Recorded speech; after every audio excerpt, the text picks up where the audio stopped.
Қазақ қырғызға бірдей белгілі ақын Серик Қалиев ағамыз сүйіс аттарынан сұрады. Баракелде, Серик аға.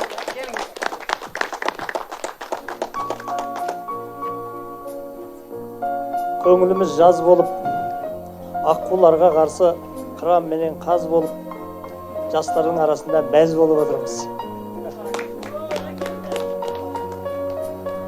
О дүние, бұ дүниенің шетіменен, боздап кетіп барады жетім өлең, іздейсің аспан мен жер ортасынан, шындығыңды туасап шетінеген.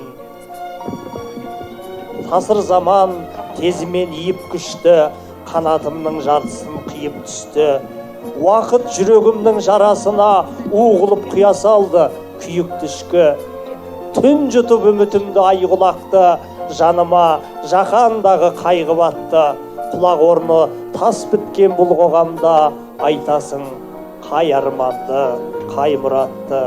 Шыңырауға лақтырсам күдік түстім, әзәзіл ой жұтынып олып түштін.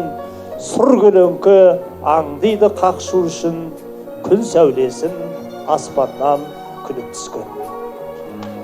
Баракелде, рахмат аға.